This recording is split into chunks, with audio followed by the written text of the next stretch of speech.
Hey all, it's me back with a new video. I've been out because I've been job searching. I was finishing college and searching for a job. I only got a temporary job, which is something in this economy. And I was really excited to get back to shooting YouTube videos. I wanted to, react to this a lot closer to like when it first came out because this is something that I have a lot to say about. Um, but yeah, like I will get into that as the video goes forward. So let's get started. This is Elliot Sang. I'll put the link to the video in the description. Um, but yeah, so looking at this title alone, Gen Z is traumatized. Okay, how is a generation traumatized? How do you quantify that?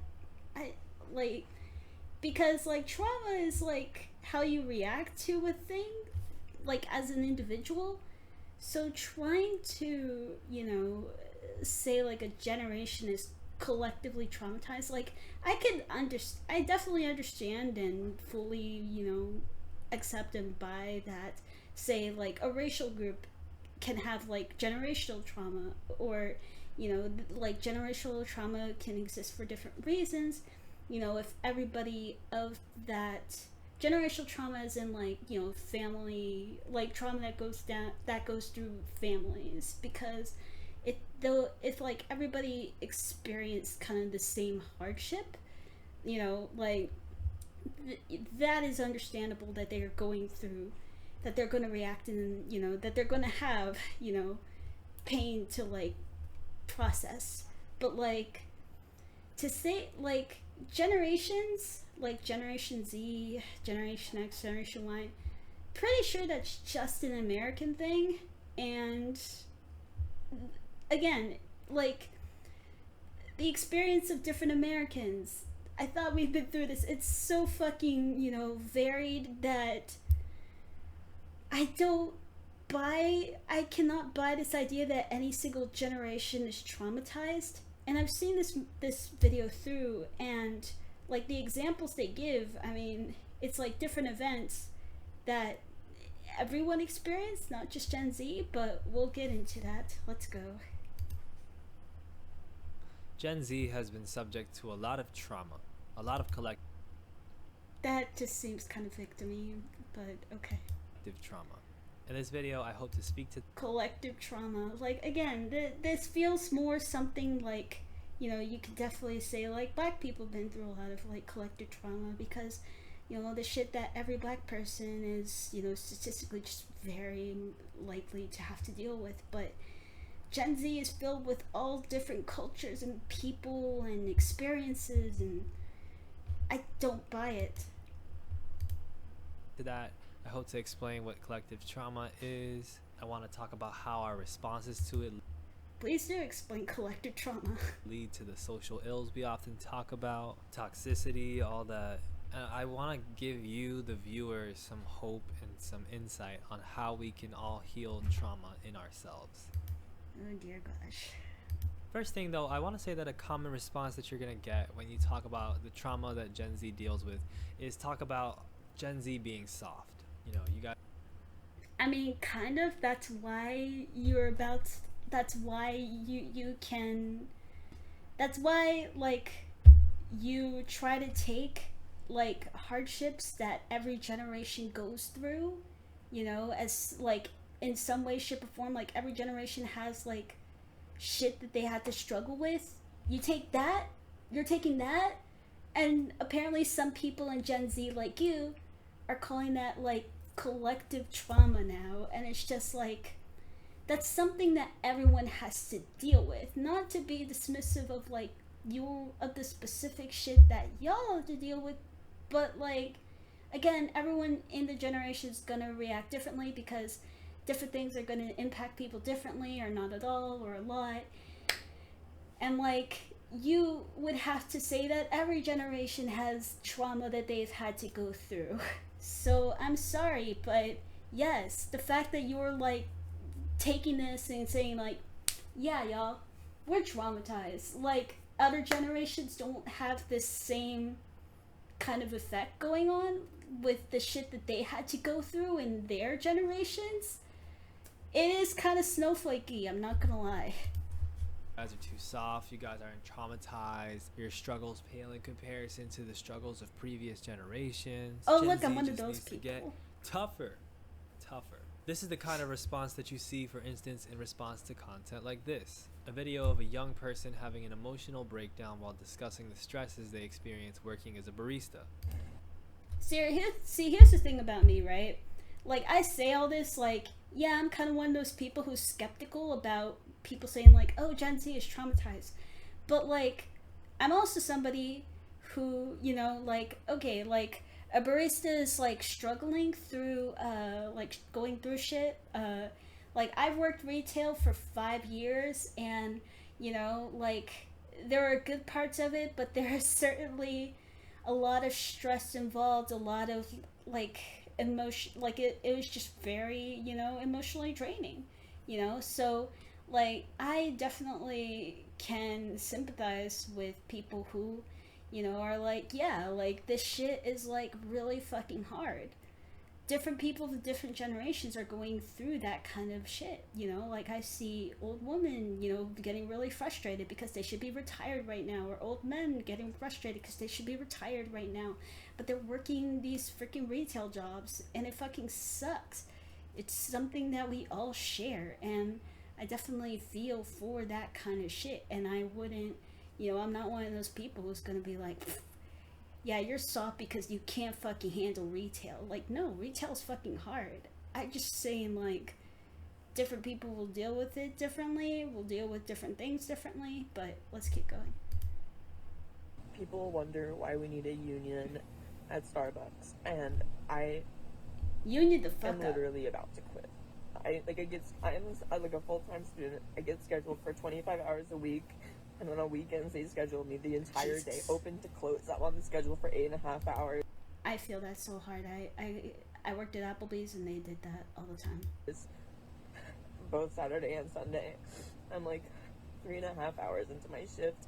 There's so many customers, and we have 4 people on the floor all day. We don't have fair scheduling. Managers don't care about it. That is shitty. Like, it's exhausting to be short staffed and to have a lot of customers. It's frustrating. It's exhausting. I definitely felt that when I worked food business. I feel this guy. Our manager was supposed to come in this weekend, and he took himself off the schedule, so he wouldn't be able to be held accountable. That's shitty. So, like, he says this video was cut for time, but other stuff described in the video was misgendering by customers, and that's shitty. You're trying to be yourself and people don't see it, and shitty. And lack of accommodation for neurodivergent workers. I definitely feel that. Like, I'm neurodivergent myself, and everyone needs more breaks. Accountable for calling out. He just literally tore down the schedule that he was scheduled on and put up a new schedule where he wasn't on the schedule. Also, he couldn't have even seen that he was scheduled in the first place because he didn't want to be held accountable for not wanting to come in. They don't want to help us. Comments like, "Welcome to life, princess," and "It's disgusting and pathetic" are some of the most...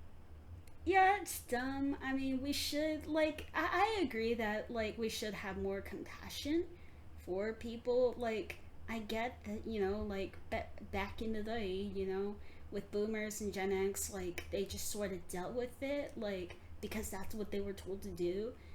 I appreciate that, millennials and Gen Z, like, they're like, no, we deserve some level of compassion and to be treated well. So, definitely agree with that part.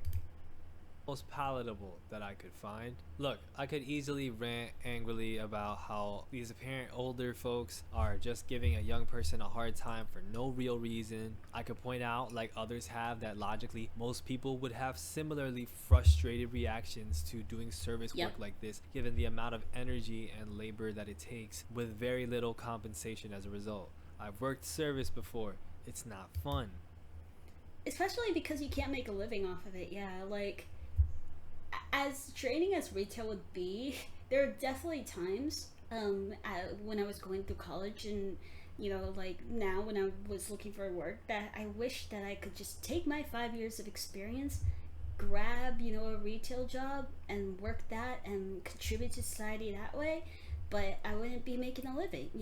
Even managers are what, like 50,000 half the time, and that's not really comfortable living in most places, especially if you don't have like a 401k wherever you're working. So yeah, like there's that. Yeah.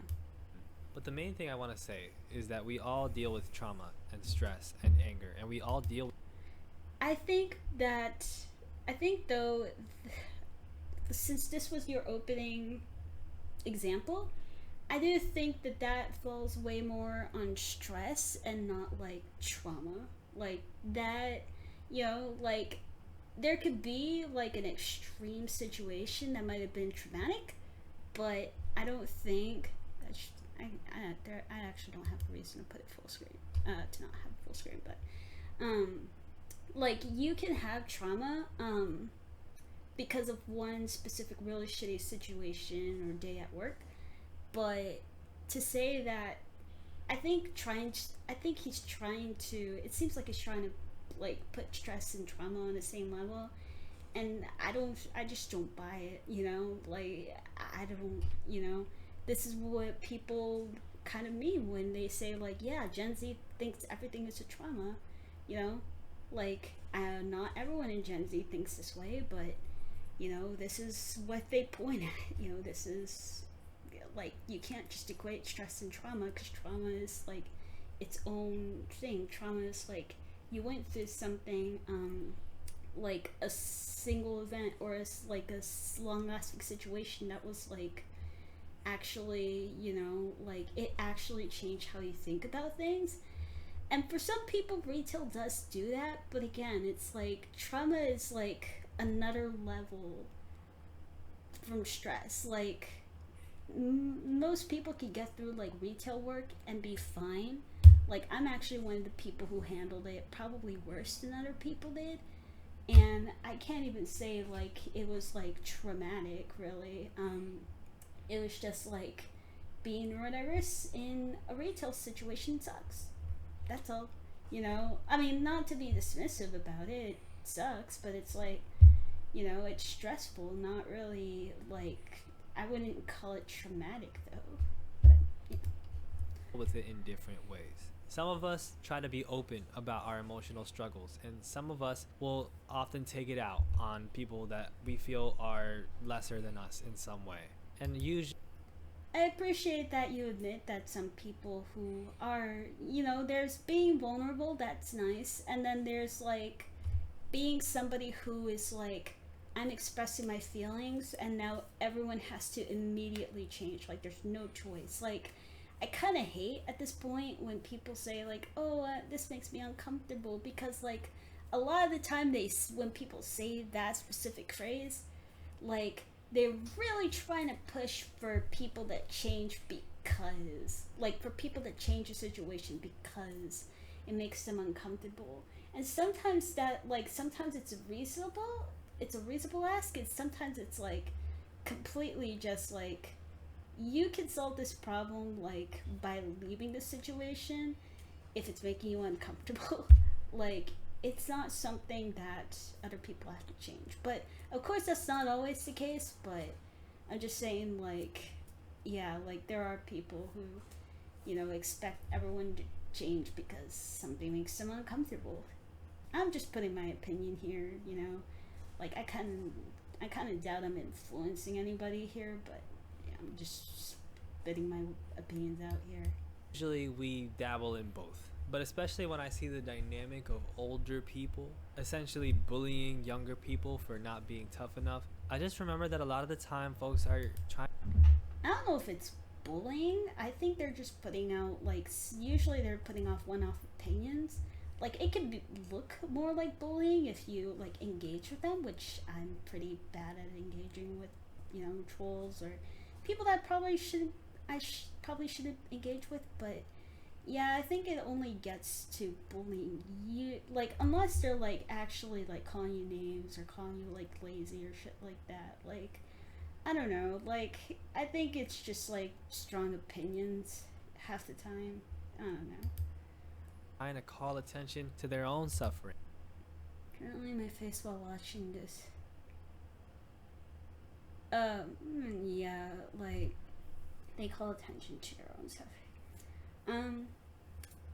Yeah, like that's that's definitely not good to like like this is what I think. This is the only oppression Olympics I really hate is when people actually directly respond to other people by saying, well, here I have it worse. I think people call too much oppression Olympics, but this is definitely an example of the kind of oppression Olympics that's shitty because the person isn't being compassionate or empathetic or sympathetic or yeah. Or to the suffering of others, which they feel has been neglected so long that they can't help but demean people to try to bring attention and sympathy to it. Here's the thing. Again, I just think that they grew up like just holding shit in. Like, I don't think they're, maybe they are projecting, but whatever. I'm pausing too much. Trauma does not have to be the most violent or the most oppressive thing. Trauma can be valid even if it seems minor in the grand scheme of. Everything is a trauma, but it's not. Because trauma implies something like much larger than just like everyday burdens, And that's the thing, like if you stop just thinking of it as this like trauma that is like if you stop thinking about it as personal trauma, the more you step away from that, the more you like come face to face with the fact that our world is crappy and we should fucking change that, rather than kind of digging into the victim side of like, oh, this is so traumatizing, let's fucking do something about this shit. Like, yes, it wouldn't be easy at fucking all, but like turning the other way and being like, whoa, I'm so fucking traumatized because of all this shit. It's like, no, let's fucking fight instead of like just spreading our roots and going like, yeah, society really fucking traumatized me. It's like, no, actually fight. Of things. Bessel van der Kolk has a book, The Body Keeps the Score. I'm going to be talking about it a bit in this video. And at the beginning of the book, he writes, one does not have to be a combat soldier or visit a refugee camp in Syria or the Congo to encounter trauma. Trauma is not a diagnosis? Right. But I don't think like everyday retail work is exactly trauma either. Trauma is not a pathology. Trauma is when your body, mind, or emotional state endures significant stress. That's it, that's all. Every single person alive has traumatic experiences. If we want to get... I would say like everyone has like a couple of those kind of experiences. I would say once you get used to it, after your first month or two especially, like retail work usually isn't traumatic.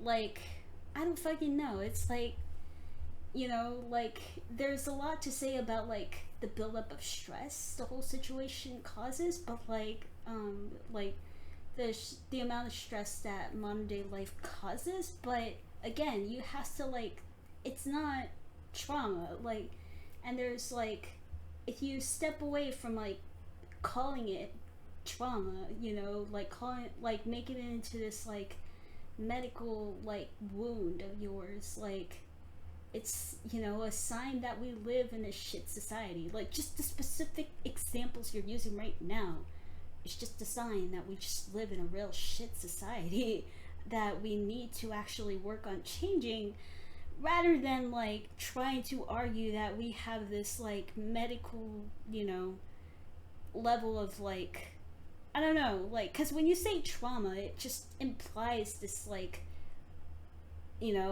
I've just been mortally wounded by this thing, and like I just like, it hurts too much. I don't know, like,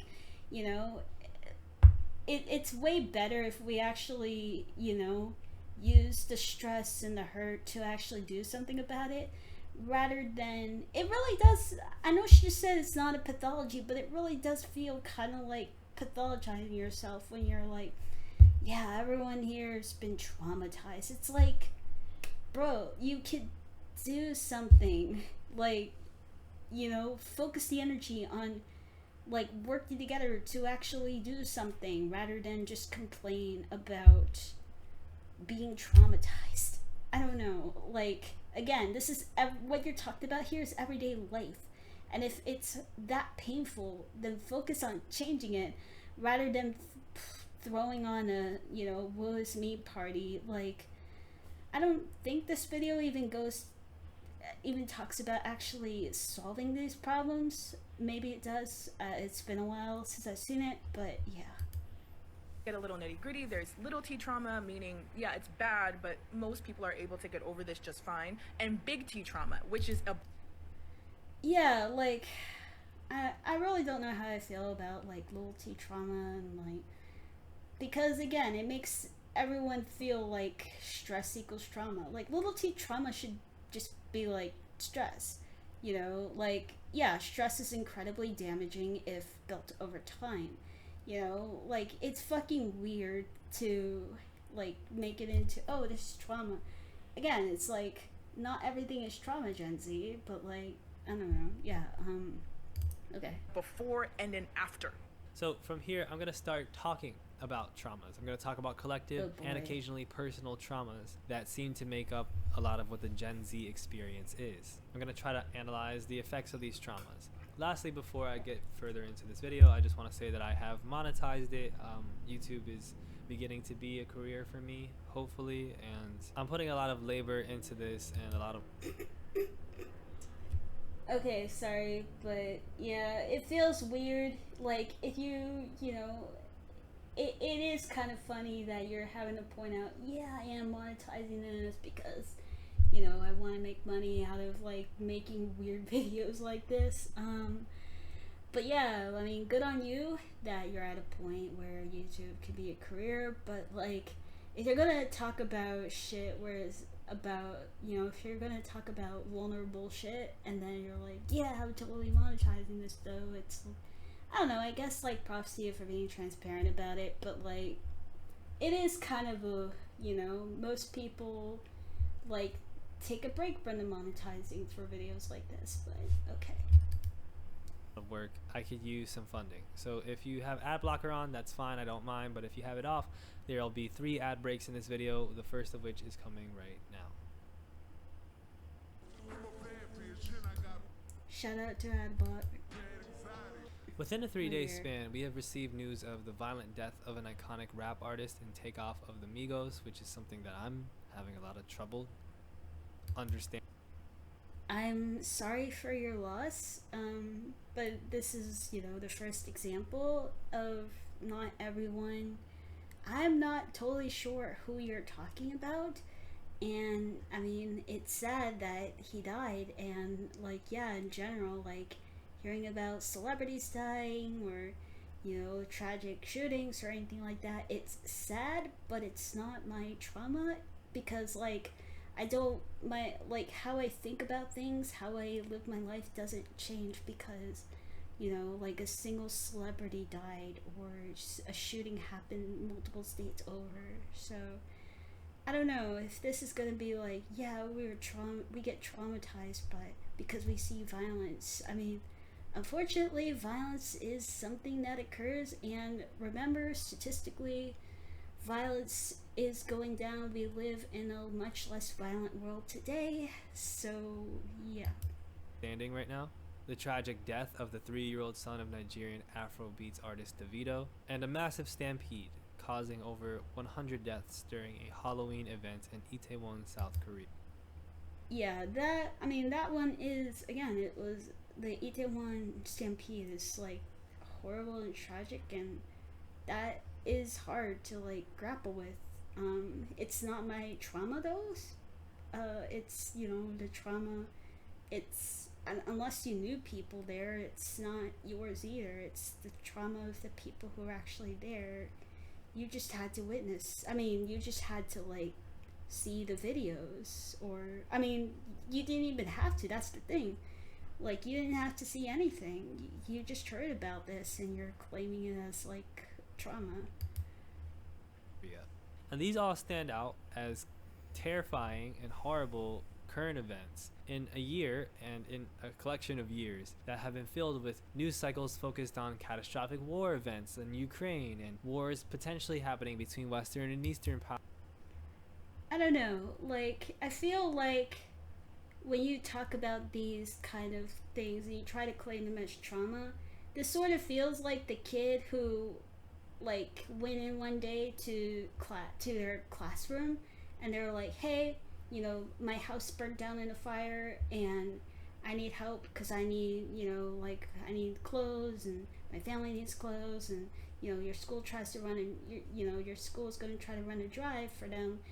And some kid stands up in the class and they're going like, oh yeah, I lived across the road from you. It was so fucking traumatic for me to see what happened to you. That, like, it caused me such trauma, you know? And it's like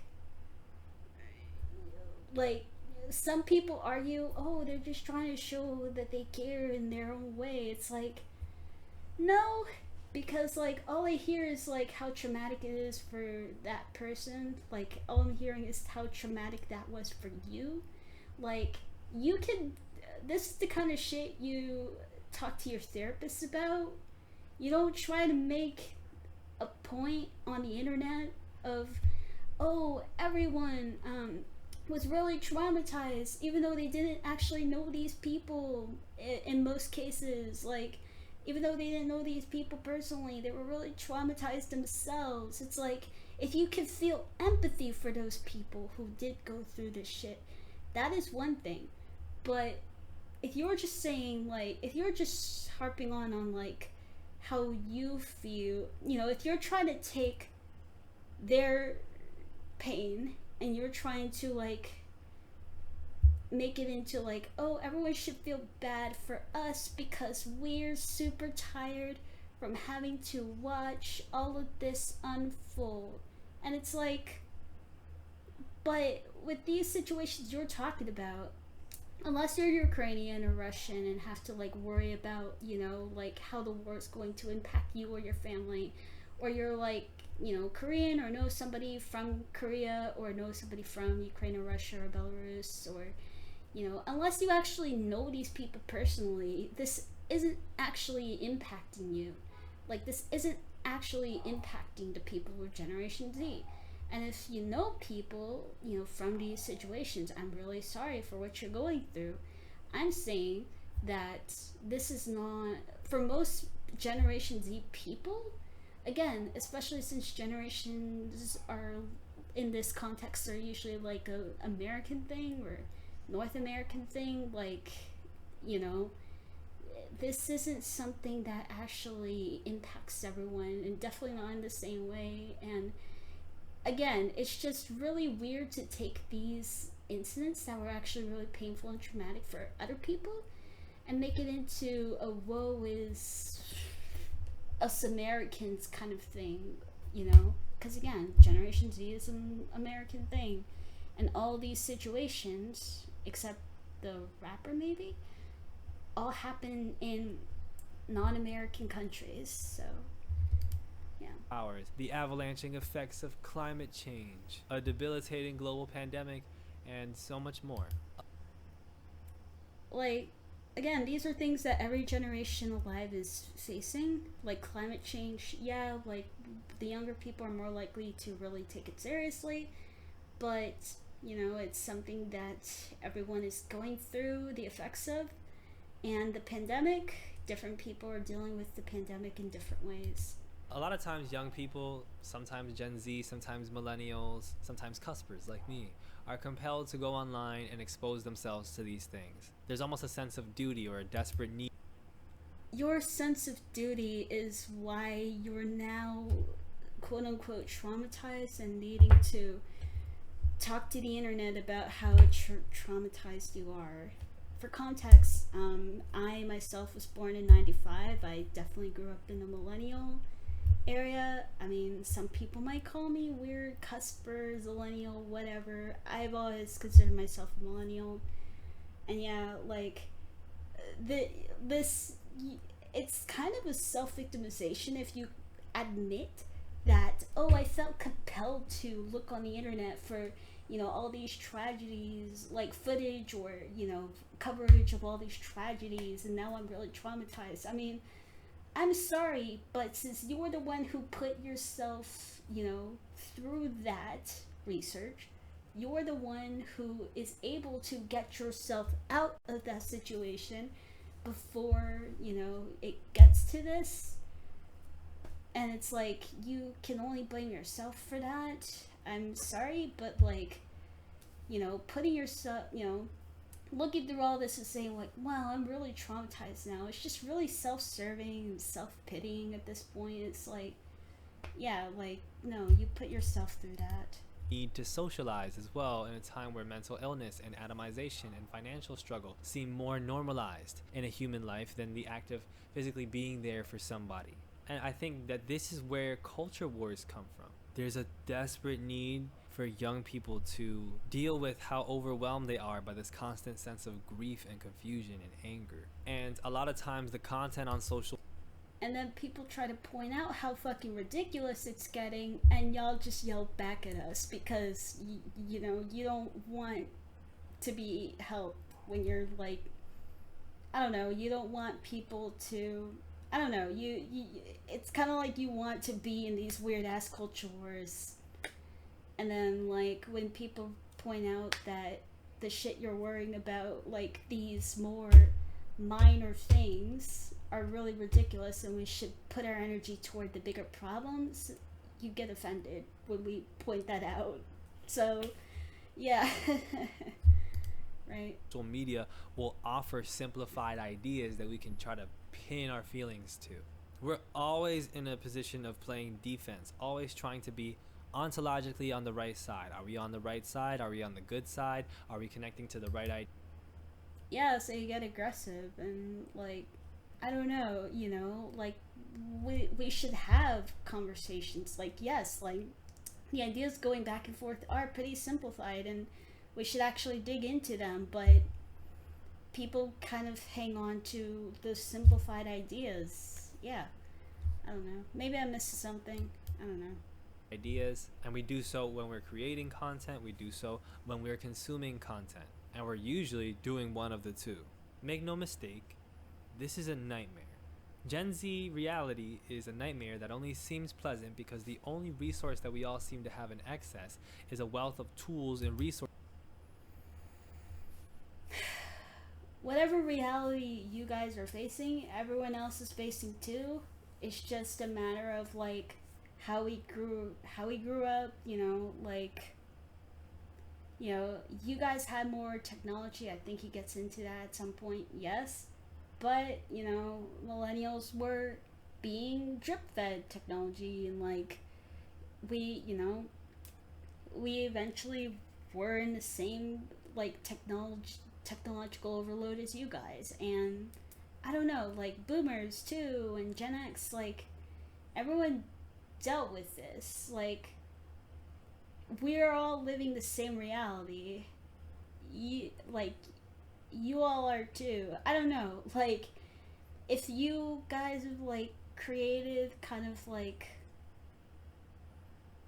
I don't know, like, yes, you guys were kind of like thrown into, I don't know, because like, I mean, yes, like you guys were thrown into the same technology situation too, but it's like, I fail to see like how this is actually like, I don't know, like super hard on you guys specifically, right? Sources that we could use to try to make ourselves look well adjusted and look like we're dealing with things, but we're not dealing with things, and we don't even know what it is like to deal with things.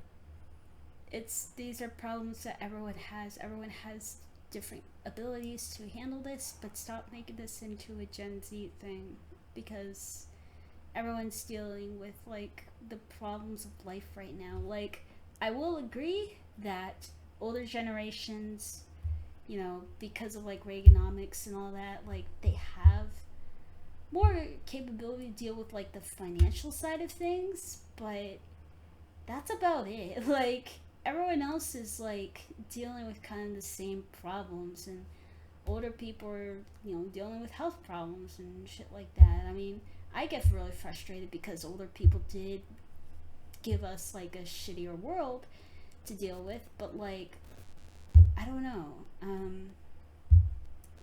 Like yeah, basically it's not this isn't something special for Gen Z. You haven't really talked about why this is specifically a Gen Z problem. We know what it's like to look like we're doing well, and to look like we know what we're doing and we know what the solutions are to these constant overarching problems, but we just know what it looks like. We don't know what it actually feels like to heal. Because of this, it's easy to mock things like trauma talk and the many dramatic renditions of traumatic events alongside the self-diagnoses and mental health tips that are often poorly advised. But these are all ultimately ways that people like you and me, younger and Here's one piece of advice. Like, we're already starting, like, very recently with different, like, news stories, people are starting to pick up, like, maybe therapy speech isn't a great idea. Yeah, a good first step is to throw away the freaking therapy speech so people can actually, like, talk. I don't know, like, actually be vulnerable rather than. Because, like, all the therapy speech y'all do use is, like, a way to, like, it's a way to, like, hide kind of, like, your real emotions because you're still too scared to fucking like, be real or something. Like, I can sympathize with how scary it is to be vulnerable at times, depending on the situation. But using therapy speech is not the solution because it just sort of makes y'all into a meme. Like, that's really what's happened. Um, like, developing different language to get over this fear of vulnerability has kind of that backfired, basically. That's what I'm saying. Like, I know the terminology has all this academic research behind it, but people trying to take words from academia and put them in like regular speech just makes them like ridiculous at the end of the day. older are trying to reclaim agency in a world where nobody feels like they have any. So when you don't feel like you have any agency, then yeah, you're going to cling to ideas. You're going to cling to statuses, identities, and you're going to cling to things that you can create and consume and associate with. Because what else are you going to do? You have no say. You have no power over these horrible things that you're constantly subjected to. Like, unionizing, if you're in a workplace where you feel like you don't have say in, like, you, like, in different situations, you probably have more power, or you have, like, that's the thing, right? I feel like when you just give up in a sense of, like, oh, well, we can't do anything, so now we're going to, like, create all these different words, pull words from academia to freaking use to throw it at other people, and or just like work on, being super eccentric or whatever to deal with these things. It's like, it's kind of like playing in the mud when everyone should be working together to get ourselves out, which we are slowly doing. And Gen Z, like, again, I will agree that it is difficult, in general to, like, get shit done because, the powers that be make it difficult. But the more you just sort of sit there and go, like, well, we can't do anything, so might as well, like, throw ourselves into the culture war, the more shit is not going to be done. That, like, with climate change especially, that's been the frustrating thing, is just watching people get really doomer about it rather than continuing the fight. Like, people don't want to vote now because, like, actually, younger people did have a really great show in the last election, which is great, like the last, I think, general election. But yeah, like, I don't know, trying to trying to sit in like doomerism and, try to get people to empathize with, your like victimization. Like, you can't do anything about it. You have the opportunity to create like an empowering video, and it just seems to be like, well, yeah, everyone's fucked, and like, let me tell you why. Like, well, not everybody, but our generation was really screwed over by shit that everyone's going through. It's like, okay, buddy. So these are the things that seem to make up the Gen Z experience. But is it trauma? How do we know that it's trauma exactly? Well, let's talk about collective trauma. Oh boy. Oh boy. So, I'm using this term collective trauma. How do I define that? Well, according to the National Library of Medicine, the term collective trauma refers to the psychological reactions to a traumatic event that affects an entire society. It does not merely reflect an historical fact, the recollection of a terrible event that happened. Entire society, though, so that kind of helps prove my own point that it's not just a Generation Z thing. Like, I think, like, the issue, like, from the get-go, with this title, with this premise, because you made it a Generation Z thing, like, it sort of makes this sort of effect where it's like, like, woe is me, rather than, hey, we're all being fucked by the same system. Like, I think this was I think this video could have been a lot better if you didn't make this into like a Generation Z thing. Like, I get, that's probably the generation you relate to the most, but yeah, like, this just seems like kind of a meme-y self-pity thing, because you're just like, yeah, this is just my generation, man. Happen to a group of people, it suggests that the tragedy is represented in the collective memory of the group. And like all forms of memory, it comprises not only a reproduction of the events, but also an ongoing reconstruction of the trauma in an attempt to make sense of it. There's a 2008 study that I'm going to talk about briefly that talks about a particularly well-known case of collective trauma.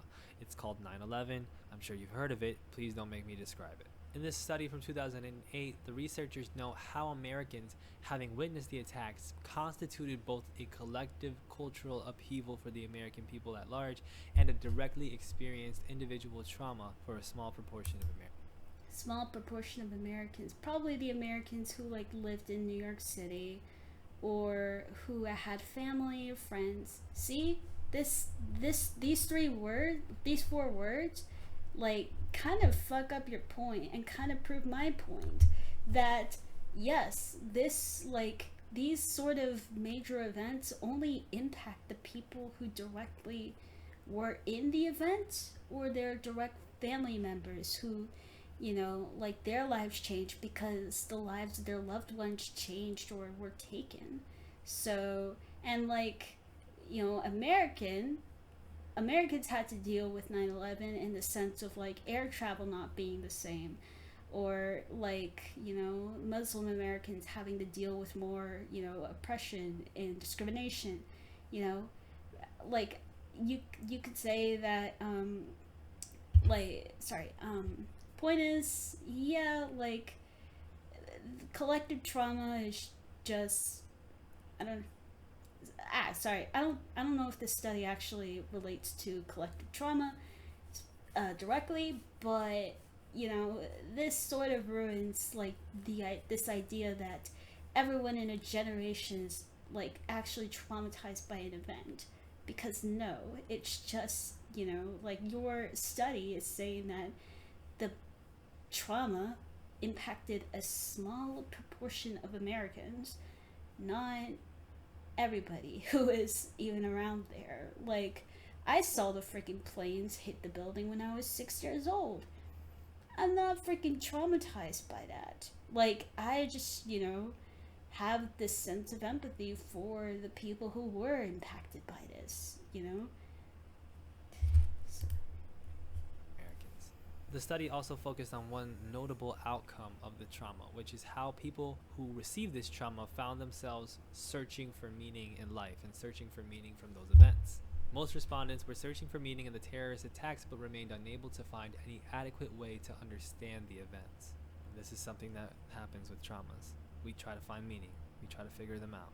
I don't know. I don't think that's the same thing as trauma that happens to a specific person. And it's like, again, it's like, I don't know. It's really weird when you are taking this and like trying to, make it seem like it's just me, man. It's just like, or like it really freaking fucked me up, man. It's like, I don't freaking know. I don't know. Maybe I'm like the product of too much of this tragic shit has happened, and so it's like, yeah, I'm desensitized, and it's like, I don't know. I've also got my own life with a lot of shit going on where shit keeps going wrong, and I don't know. I've got to deal with that, and I'm too busy really dealing with that to really sink into the feelings of what's going on in the world. But like maybe that's a me thing, but it's like, I don't know. I just don't think that this is like, I don't think that you can really claim trauma from shit that really didn't happen to you, and I can't really see that as anything than mostly like self-pity kind of bullshit.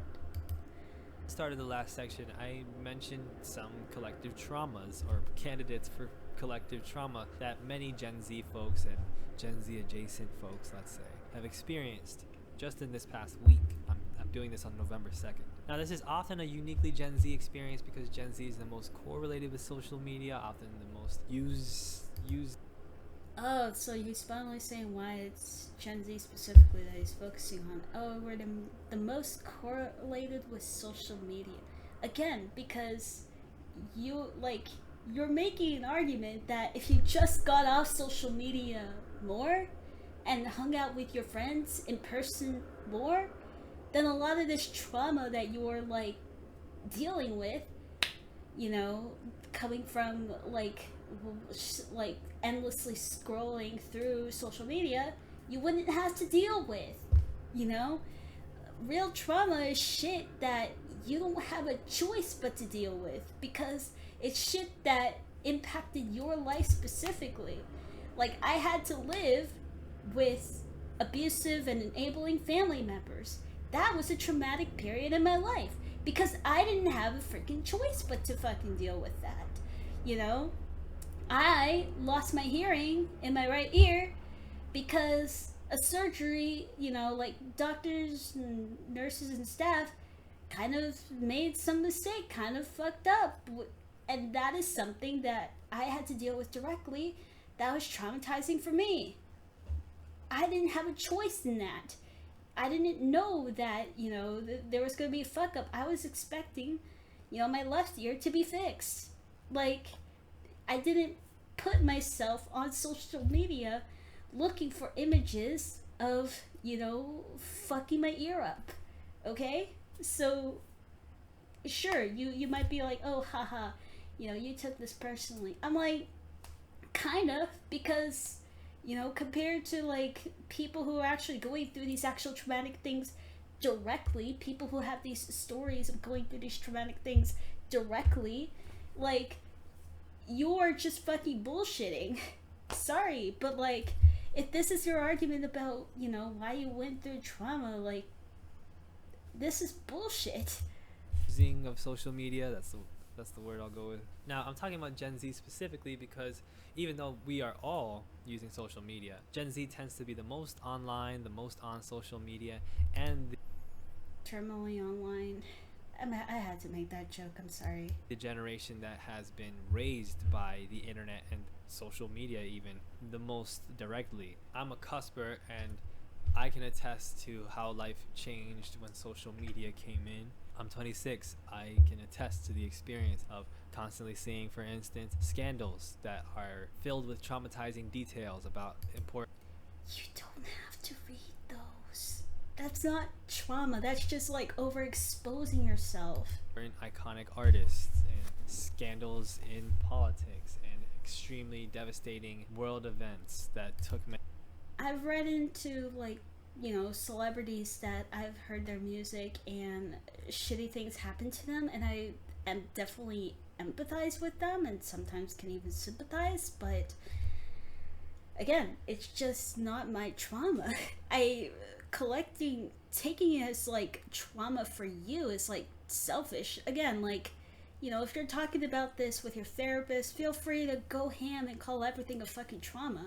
But if you're trying to like speak to the masses, like, I don't know, like trying to encourage everyone or get the world to see, oh, I was traumatized by this. This is like just being kind of selfish and grabbing attention at that point. Sorry.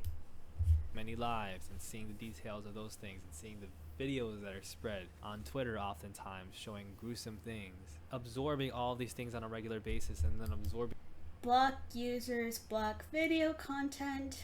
Like, Twitter should, not be auto-playing videos. That's all I can really say. discourse about it. And then when I finally put my phone down, I look my parents or older folks that are my parents in the face, and it's like we're in different worlds. It's like they must be looking at me as if my eyes are I've felt that way too, but again, it's just like you need a break from technology. Like, we're looking at, somebody who, was born, I don't want to say with a phone in your hand, because I'm only 2 years older than you, and I certainly wasn't exactly born with a phone in my hand. Like, that wasn't really, I only had a Nokia phone when I was in middle school, so, like, flip phones were only a thing, like, in late middle school.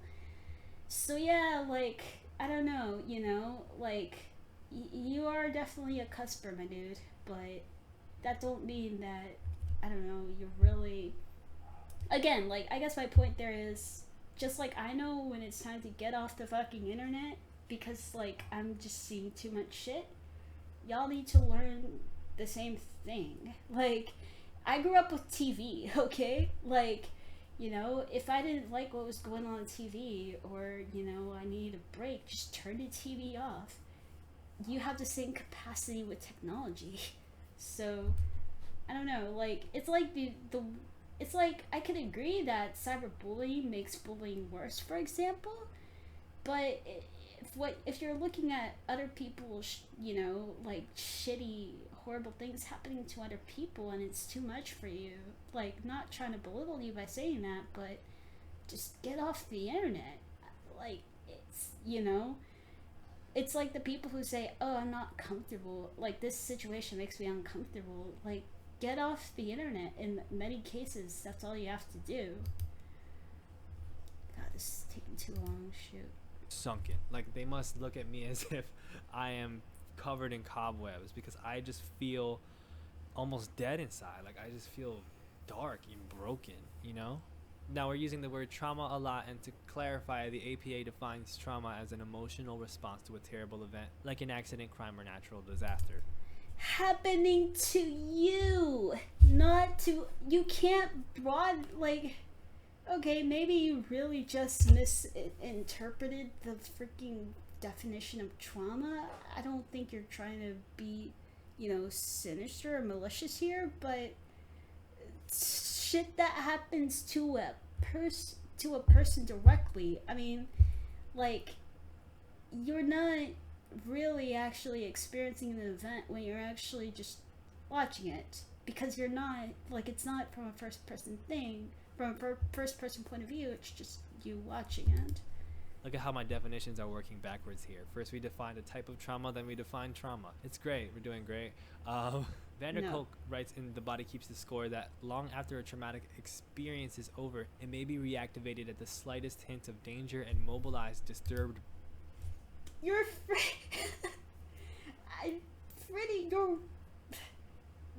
using trauma that, like, you're using, text and work that is talking about a person's personal trauma, and you're trying to, like, put it into, oh, it's something that, you can see just by, like, watching a video of a traumatic event that didn't happen to you. And it's the most cringe thing ever. I'm so surprised that this video it's done as well as it has. Brain circuits and secrete massive amounts of stress hormones. This precipitates unpleasant emotions, intense physical sensations, and impulsive and aggressive action. Just because you felt bad after watching horrible shit happen in like YouTube or Twitter videos does not mean like you actually experienced a trauma. You're just you're just seeing something unpleasant. Like your life isn't actually going to change after you watch this, like people who go through trauma usually, like emotionally, like they are not the same, or even and oftentimes physically, or at least sometimes physically, they're not the same after what they went through. They think differently after whatever. You're not like thinking differently from watching one video. If you were there, if you experienced the thing, you probably would have those effects because it would be a traumatic event for you.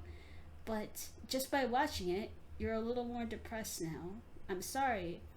Get off your phone. These post-traumatic reactions feel incomprehensible and overwhelming. Feeling out of control, survivors of trauma often begin to fear that they are damaged to the core and beyond redemption. And these are the kinds of... You might feel that way after watching all these videos, and that's shitty. I'm sorry, but again, that doesn't mean that you actually, went through the trauma. The things that we absorb and experience, oftentimes in micro ways, right? But through social media, through this collective trauma. And that's not... Again, you're trying so hard to make other people's actual shitty trauma into your own through, like, bending collective trauma and, like, trauma effects, and this is so cringe. I'm sorry, I'm, like, saying the same shit, but it's like, this is just bad.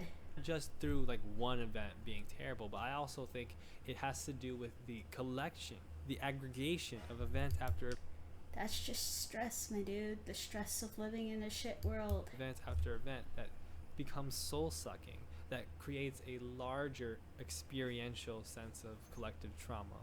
And it's no coincidence that trauma is such an interesting subject on social media right now, that mental health is such a widely discussed subject on social media. Look, I know it's easy to bash TikTokers. I know that there's a lot of things that you can criticize about trauma talk, but at least one of the things it gets well, among others, is that it reflects how different people process trauma in different ways and allows... Yeah, but what you're talking about isn't actual trauma. It's just people processing shitty things that usually involve them in no way. So people to engage with their trauma and to think about traumas that they've suppressed so much that they didn't even realize they were there. Dear God. This is one of numerous ways we can recognize trauma in our culture. That is through expression. So let's talk about expression a bit. Oh man, okay. I have subsections for this section. The first called repression and humor. So first, repression, emotional repression to be specific. One of the ways in which trauma becomes a lasting thing in a... So you're repressing having to watch horrible things on YouTube? person's life is through constant emotional...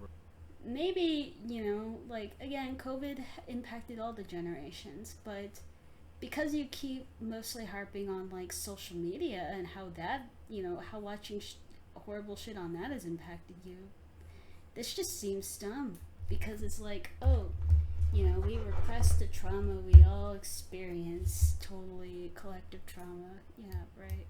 Repression, which can be defined as the general term that is used to describe the tendency to inhibit the experience and the expression of negative feelings or unpleasant cognitions in order to prevent one's positive self-image from being threatened.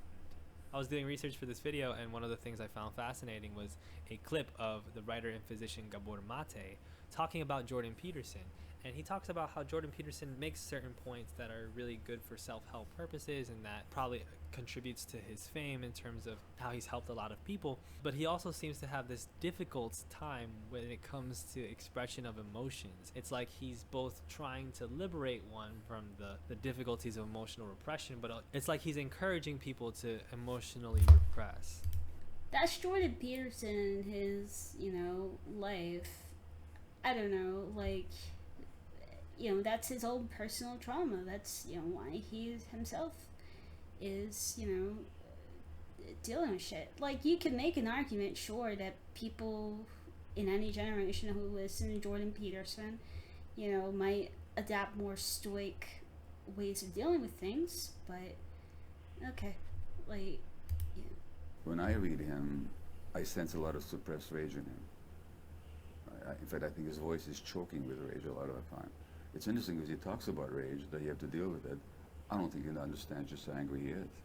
And if you look at his websites, the comments are full of rage by his young acolytes. In his book, he talks about how an angry 2-year-old child needs to be sit by themselves until they get over it.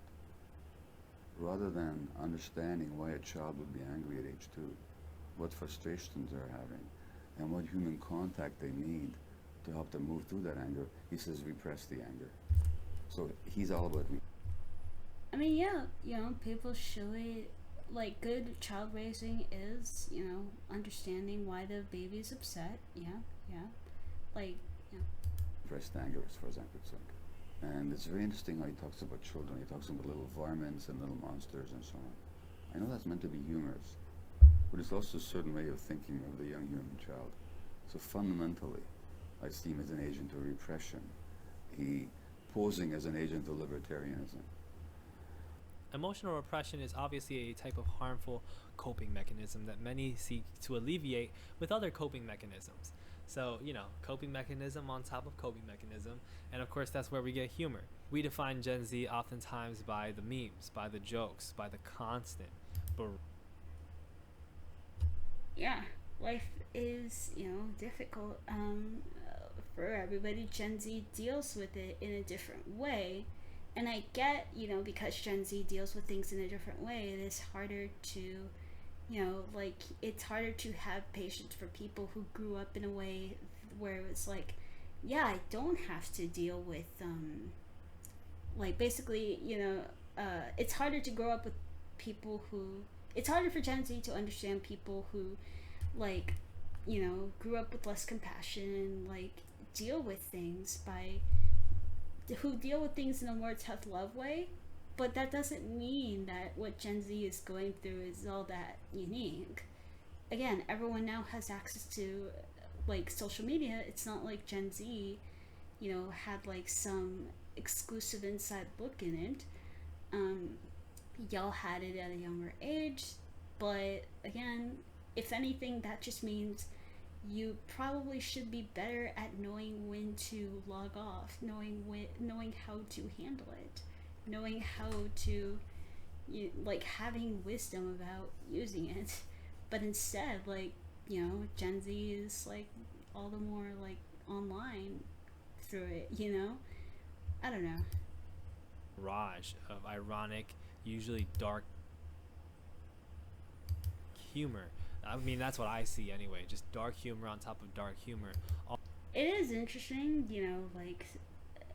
the average person of different generations can deal with things differently, but that doesn't mean that there aren't, millennials and Gen X and such who deal with things with humor. There certainly are.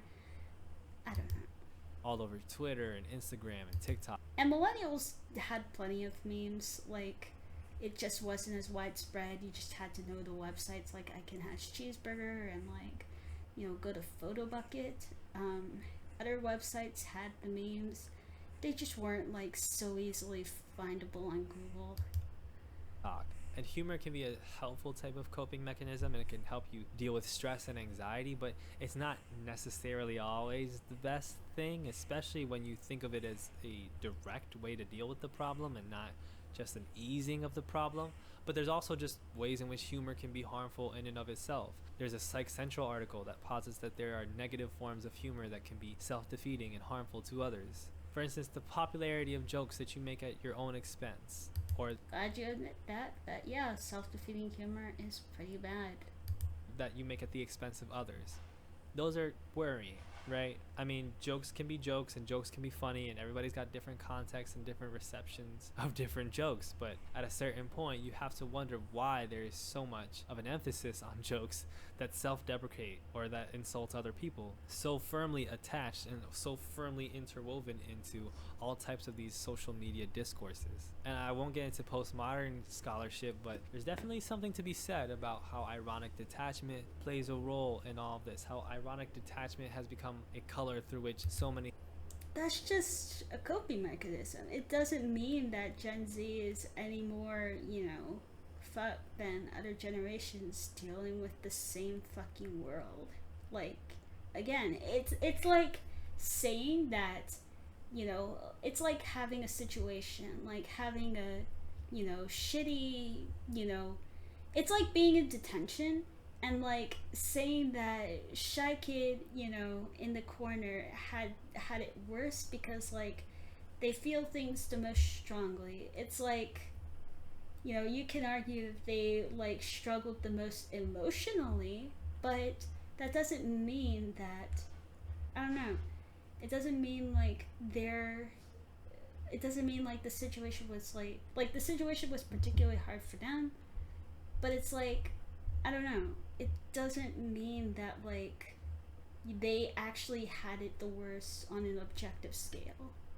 Like, you, Gen Z might, like Gen Z might, because of like, different psychological things, they might have like a worse emotional response. But again, everyone's dealing with the same thing. Everyone's dealing with the same detention or whatever. Many things are filtered as if there's something that we're hiding or something that we're trying to understand or that we just refuse to understand, and so we're constantly speaking with irony around these things, anyway.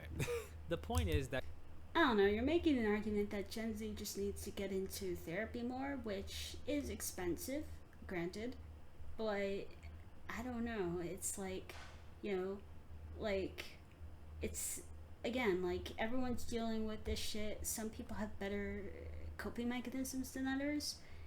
Some people do dive into, I think, if anything, you could say that, Gen Z kind of fucked itself over because they created these, shitty coping mechanisms and people sort of diving into it, and nobody kind of stuck their head up and went, wait, guys, this is actually not how we should be dealing with this shit. Like, coping mechanisms, I mean, they are a thing of habit, but like any habits, you can break out of them. So it's like, yeah, like, I would still say, this is something that y'all could work on. It's not something you're like fucking doomed to. There's so much doomerism in this video, jeez. that coping mechanisms do little to actually change situations. They more so just allow us True. to manage the feelings and the thoughts that we have, which we often see as unpleasant and want. And you should, if it's not helping you, you should find better coping mechanisms. To chase away. Similar to how substance abuse can be a type of coping mechanism, right? But substance abuse is obviously not good. And sometimes things like humor or the conventional ways we express ourselves on social media can be not good for us too. Content consumption can be not good for us too. And moreover, it's less about it being good or bad than it is about it being not a true solution, So this Sure. next subsection is hypervigilance and toxicity. So Oh, dear. hypervigilance is also a form of expression that I argue has a particular color in what we may see as toxic online discourse. Another Psych Central article. This one defines hypervigilance simply as a biological adaptation to stress. It's your brain's method of trying to keep you out of harm's way by being highly alert and aware of your surroundings. So in a traditional Relatable. sense, hypervigilance is like when you're in a relationship and you're constantly checking up on a partner because you're afraid that they're going to cheat on you. And so you might be looking through their texts, or you might be following them, or you might be getting extra demanding about them coming home at certain times. This is a type of hypervigilance. You're doing way too much, trying to correct a potential issue or avoid a potential issue. And a lot of the time, it's a response to trauma that you've experienced in the past because you've been in relationships that you've been cheated on. See, yeah, like hypervigilance in that kind of situation, like, yeah, I would say that that person was that did go through a traumatic thing, a traumatic event. Let's see if you can actually apply it to Gen Z as a whole. Who knows? Maybe I'll change my mind a bit, but we'll see. On, or you've seen a lot of infidelity around you. Now, when it comes to toxicity, I think a lot of the toxic behavior that we blame as being cancel culture or puritanical is a form of hypervigilance that happens with young people. A lot of the time, these people are from marginalized backgrounds or have had difficult upbringings. Does that mean that they, like, okay, those individuals that, are hyper vigilant as a response to, like, shit that they've experienced as a minority or in a marginalized group? Oh dear, you're trying to justify cancel culture. Jesus. No, that doesn't. Okay, ladies and gentlemen, get it through your head.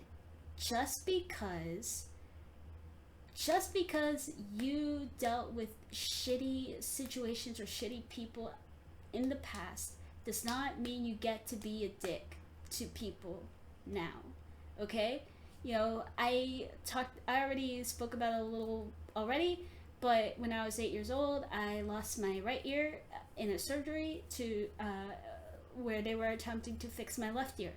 And when I got back, I felt like I was the only one who had, this kind of hearing loss.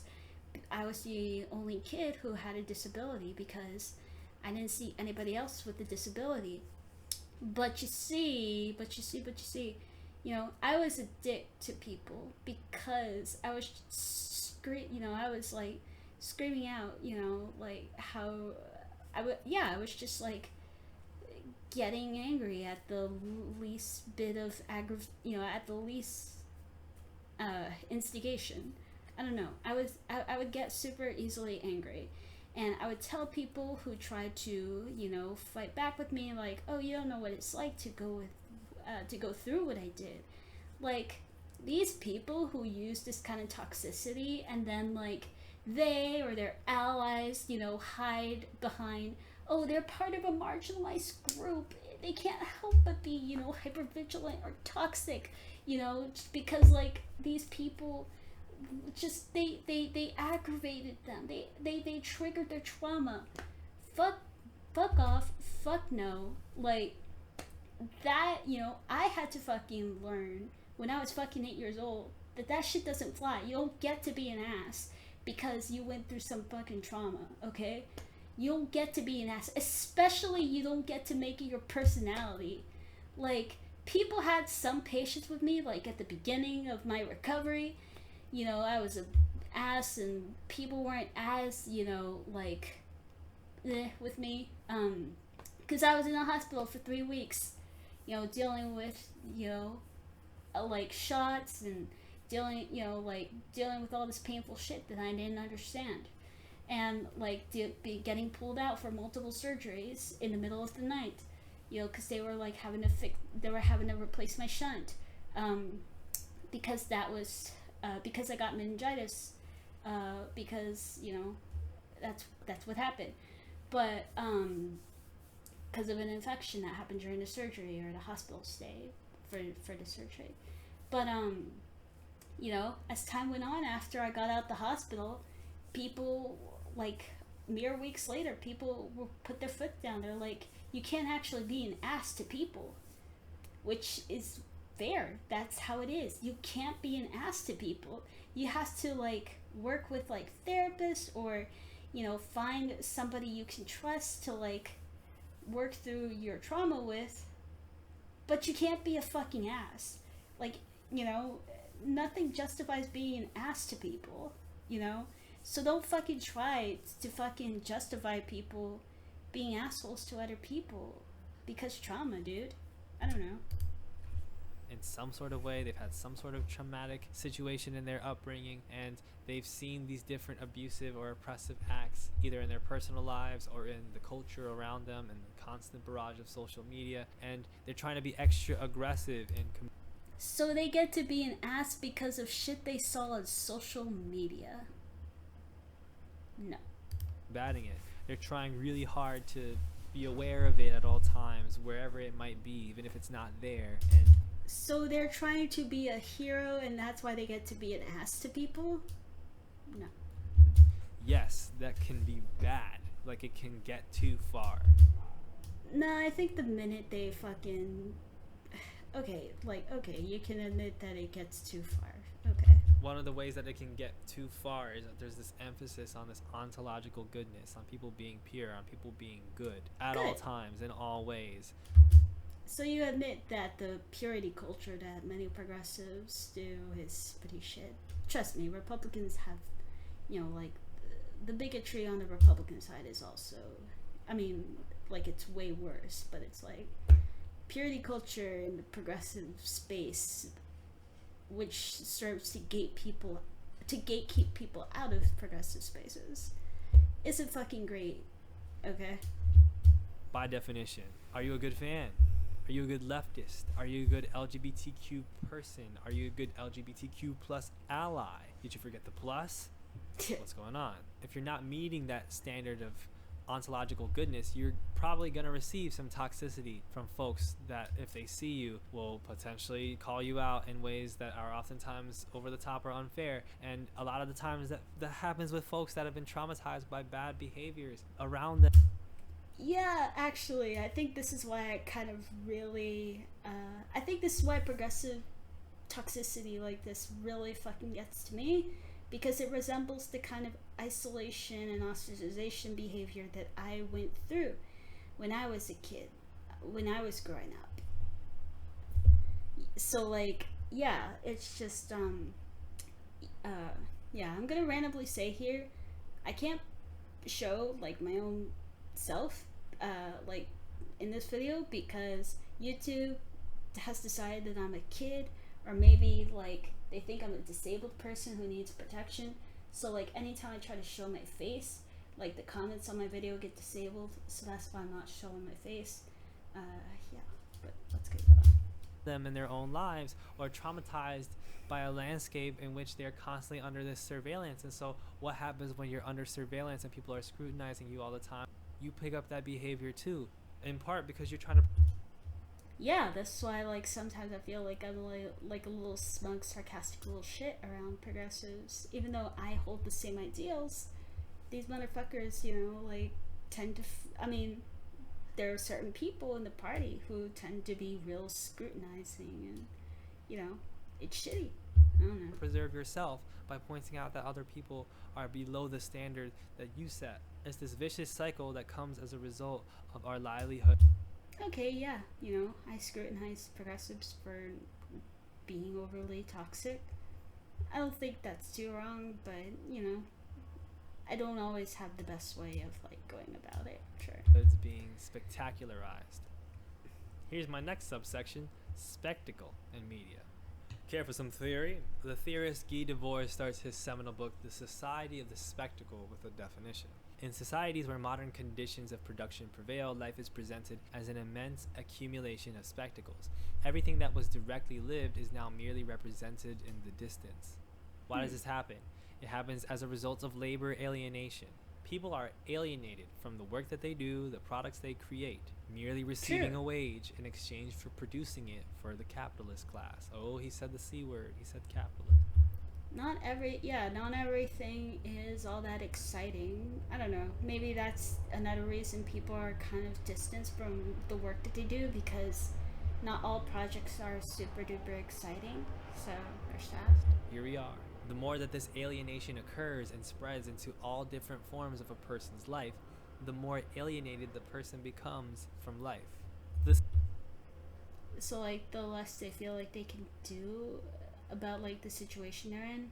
I mean, yeah, you know, it's like in my own, I guess that's another reason I find it hard to relate to this kind of shit, you know, with, like, trauma and, like, you know, how he's presented trauma, because, like, I'm constantly in a situation where, like, I have to find a way to make things better, or, you know, like, I have to, like, get through whatever I'm going through, you know, like that does come with a level of privilege where I have some wiggle room to find a way, but it's not exactly easy. It takes all my energy because, you know, I'm neurodivergent, and I don't know, like the path that I have to walk is pretty, you know, tough or difficult. But it's like, yeah, at least I can walk forward.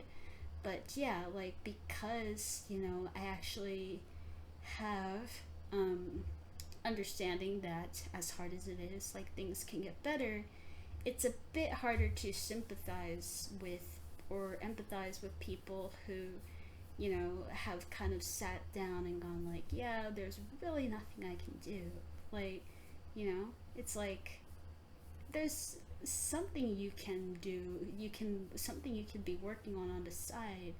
You know, I'm not even talking about like side income. I'm like, if you don't like your job, you know, if possible, you can look for other jobs. If, you know, there's like other jobs in your area, you know, like there, you know, or you can find fun things to do to help cope with your situation rather than really soaking in that your situation just sucks. Sometimes that is the truth, you know, especially for a time. But, you know, instead of like going completely into like doomerism and trying to get people to understand that, you know, there should be encouragement to get people to try and, you know, make their lives as undoomer as possible. The spectacle's social function is the concrete manufacture of alienation. The spectacle is capital accumulated to the point that it becomes images. Gen Z is a generation growing up after centuries of labor alienation, of labor exploitation. They've been raised. Centuries of labor? I guess so. Like, yeah, I mean, you know, it's not like the people in the 1700s really related with, like, you know, factories. But what are you supposed to do?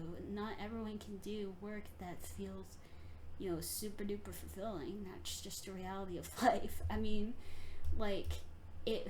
This sounds really weird, but it's something I've found personally helpful, is being able to listen to, you know, art or like music or things that you do find, you know, more enjoyable while you're doing work.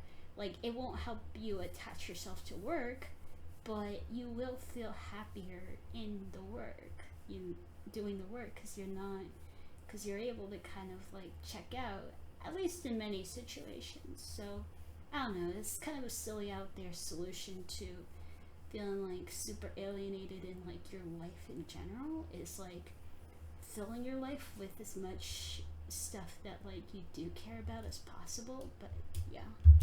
Decades after the rise of neoliberalism, which seeks to envelop everything that arises from people into some sort of commoditized, capitalized form. This occurs, for instance, in movements like the punk rock movement that starts in grassroots DIY spaces, oftentimes with leftist, anarchist, political thoughts, and then turns into a t-shirt you can get at the mall and Yeah. a hairdo. Things that you can only acquire properly with capital. Eating boy. is no longer eating. In order to eat, you have to first have money, which has to come from some sort of bank account, which has to have been received as a wage in exchange for labor that's been alienated from you. Then you've got to exchange that money in that bank account, oftentimes through a device that is created by a corporation. The bank account, by the way, corporate. And you take it to a place that is either a corporation that makes food with food stores, or you go to a independent food store or some other type of food store that relies on corporations to stay alive, like the corporations that run the city around it, or the corporations that may produce the machines that they use, or may get the produce that they use. There are so many layers of labor alienation, of capitalism stacked into everything that we do. Hand gesture. And these are all spectacle. They're all things that we think are just part of eating, but they're not. They're things that we have associated as being necessary to life. Yeah, like social structures the government has created. I don't know, like, yeah, like the closer we could get to, like, you know, the workers owning the means of production, and, you know, people being able to just uh like work, you know, do something to contribute to society, and then be able to like have access to food. I mean, I don't think it would get rid of the alienation problem because people would still be doing shit they probably don't like, but I don't know. I think the only way to potentially get rid of that completely, the alienation, is to create the giver like society, like read the book.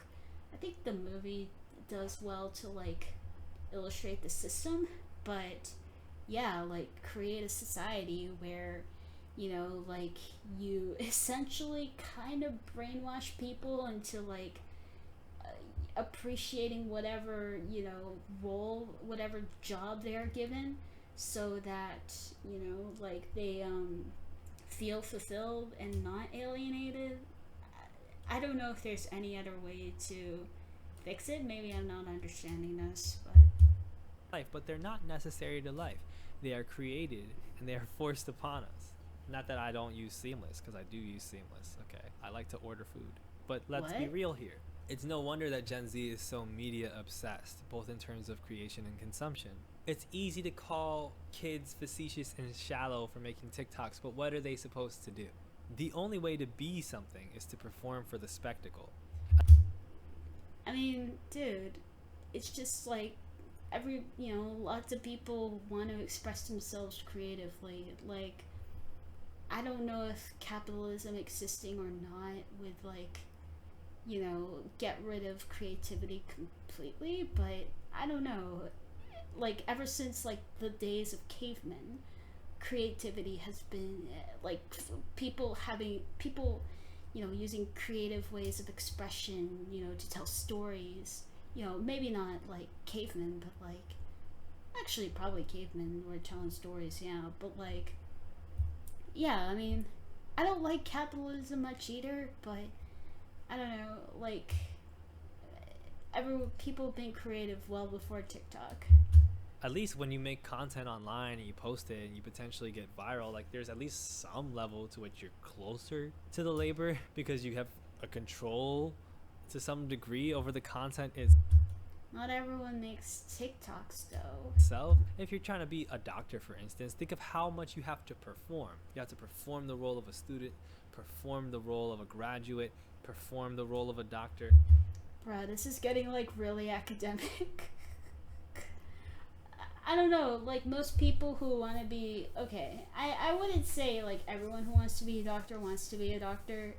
Sorry, I wouldn't say everyone who like goes down the path of being a doctor actually wants to be a doctor, but like, I don't know, what is your point? Like to be a doctor, yes, you have to go through different steps. Through all these different chambers with all these different representations you have to offer. You have to constantly represent.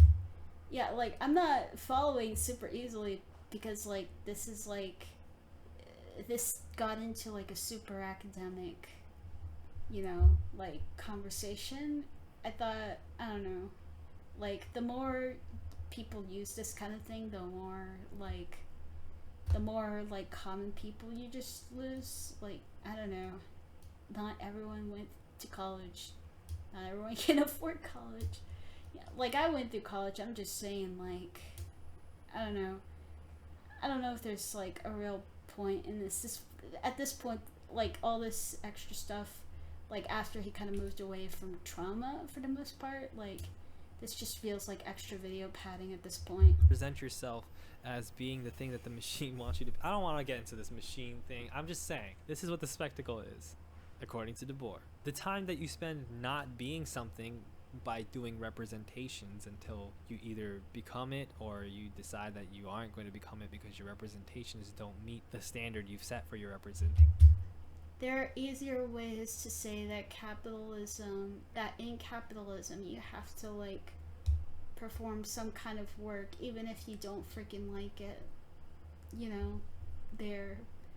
I get that, academic explanations provide like a level of like extra structure to these ideas, but all I'm getting from it is, yes, in capitalism you have to freaking do work that often people don't want to do, and that sucks. But again, we would have to actually come together and like figure out a better system for it. you whatever that looks like. If you don't do that, then you're consuming representations. Okay, you're either consuming representations or you're embodying them. Obsession with media is not just a Gen Z fixation, it's a necessity of life at this point. Even for those who are not online very much, it has seeped into every part of our life. You don't have to really consume information like that. I don't know. Like, plenty of people kind of remain ignorant of this shit and are very blissful for it. I don't know. Like, why? I know some people argue, oh, like, kind of like what he was saying earlier in the video, like, oh, we feel obligated to, like, care and feel compassion for, like, other people going through shit in other parts of the world, so that's why, we have to look at this content. You don't have to. Maybe this is something else, I'm sorry, but you don't gotta, like, watch everything.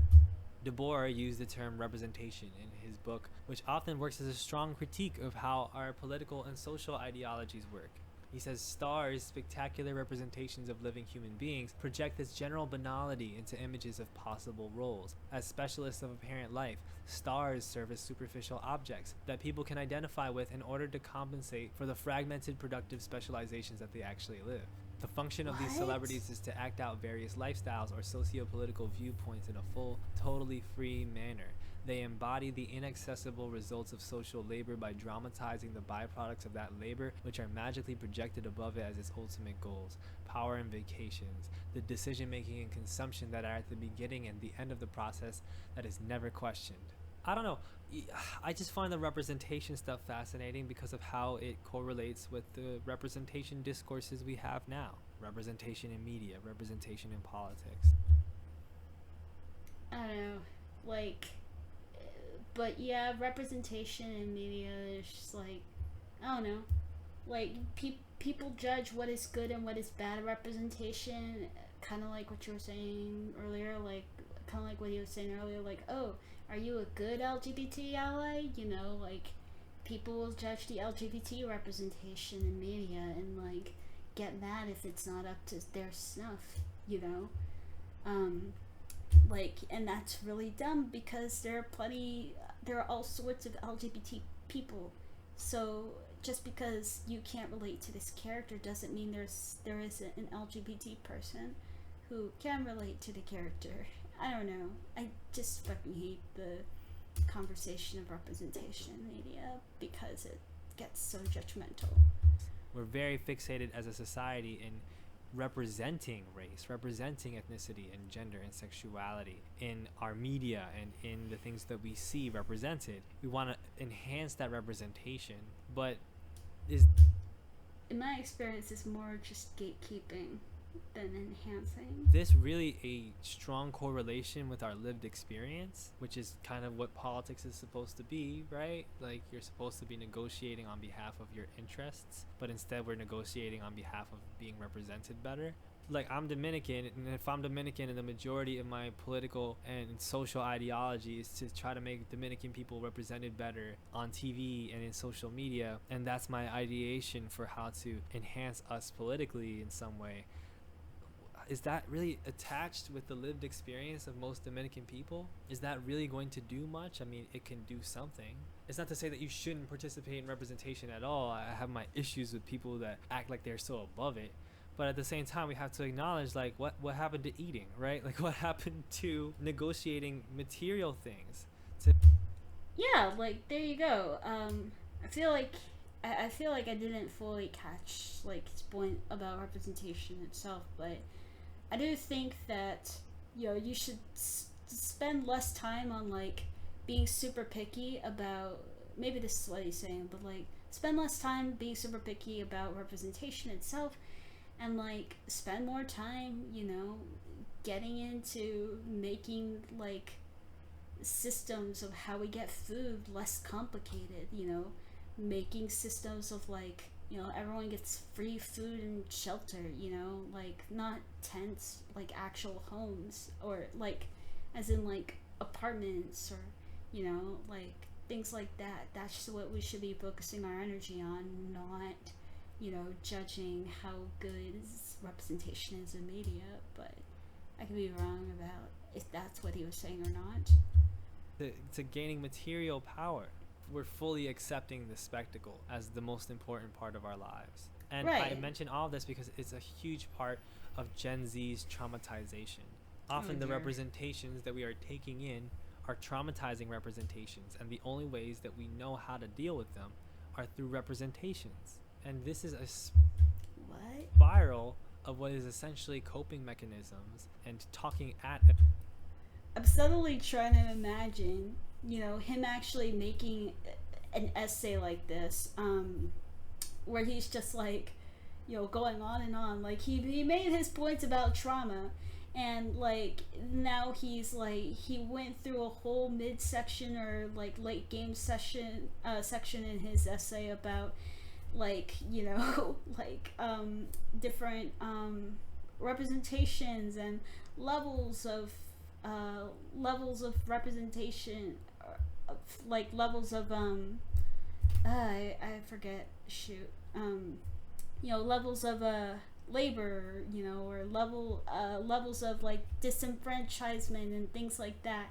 And it's just like it was like kind of derailed from the trauma talk, and now he's bringing it back, but like he's going on about like super academic essay that kind of derailed in the middle. I don't know, sorry. And around things rather than addressing issues at their core. And it's no wonder why we have so many issues addressing our personal traumas and collective traumas at their. Oh my god. Like, you're right, we should be tackling the problems we actually have as a society, but I'm sorry, but like generational trauma for Gen Z specifically isn't one of them.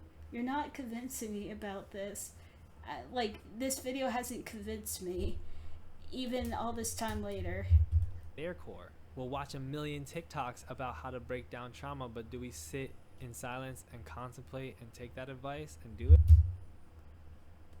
But the trauma people have is not freaking looking through Twitter. Again, like, okay, maybe on a personal level, but like certainly not everyone in your generation or my generation has actually dealt with trauma from watching tragedies that they had no attachment to happen. Sorry. It's a whole different ball game. Well, let's do an ad break. Let's get into the conclusion. So let's heal trauma.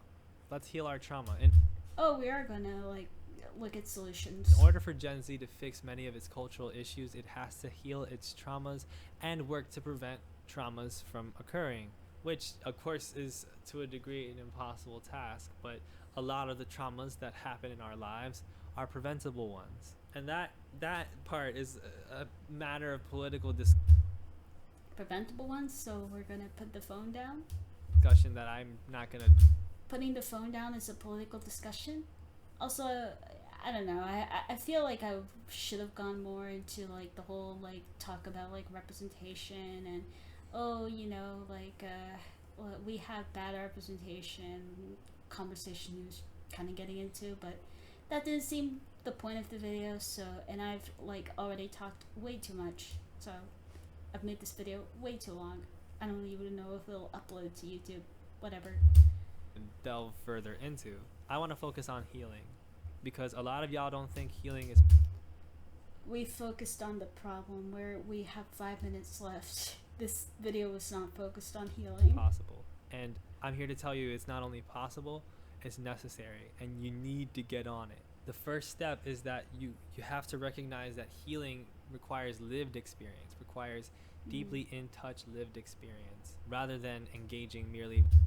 So if healing requires lived experience, then how did you get traumatized from an experience you didn't live? I'm sorry, but I have to, because you keep harping on that point, because he keeps harping on that point. I feel like I need to fucking, keep countering it. With representations of it. The representations can only help you so much. You have to live in your life with a desire to heal your life with a desire to heal your brain. Self-care is something that's been made shallow in media a lot of the times. Like, I love a good skincare regimen and a good massage, but come on, like, there's more to it than that. Self-care at its core is necessary to healing trauma. It's literally caring after something.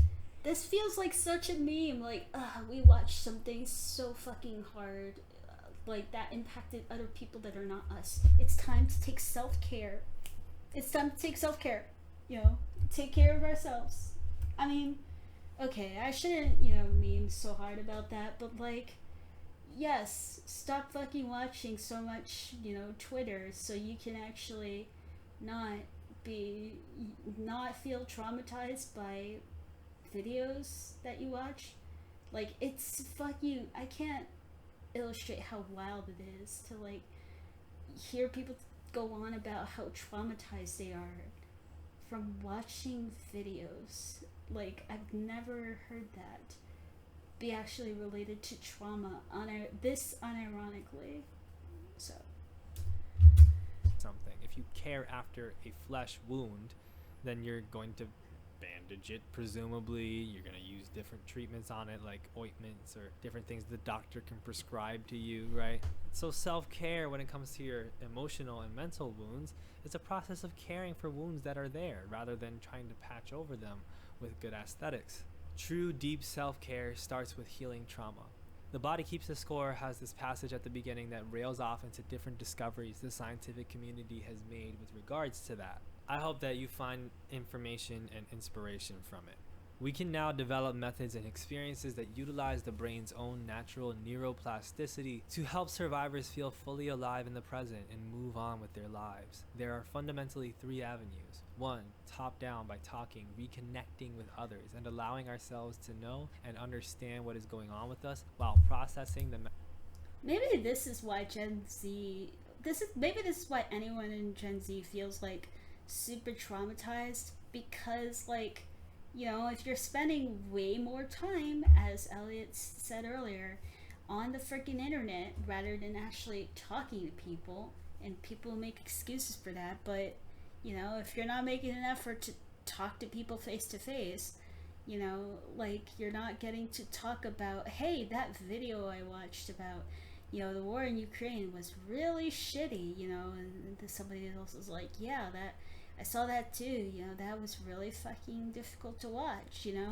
like, because y'all ain't having those conversations more often, y'all ain't having like a real, I don't know, like a realistic, like, y'all ain't like putting yourselves in perspective. Like, you just watched a difficult to watch video, but that's not actually really trauma, because you haven't, like, it hasn't changed, like, how you like act, how you are, like, it hasn't made an imprint on you, right?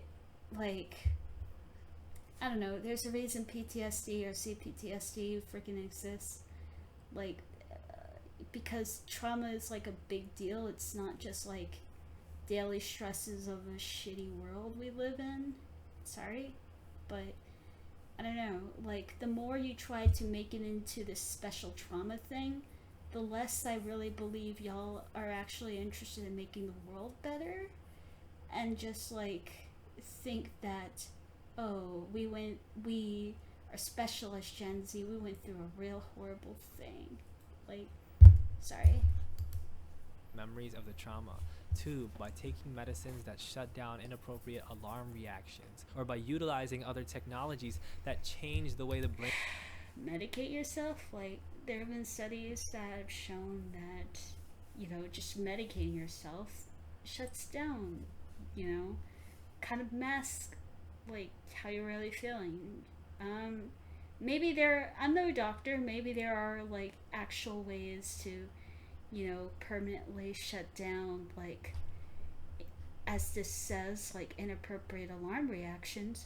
But do you really want to take medication the rest of your life to, get through that? Or do you want to, like, learn how to not, like, continue to watch videos that traumatize you? I'm sorry. organizes information. And 3, bottom up, by allowing the body to have experiences that deeply and viscerally contradict the helplessness, rage, or collapse that results from trauma. Which one of these is best for any particular survivor is an empirical question. Most people I have worked with require a combination.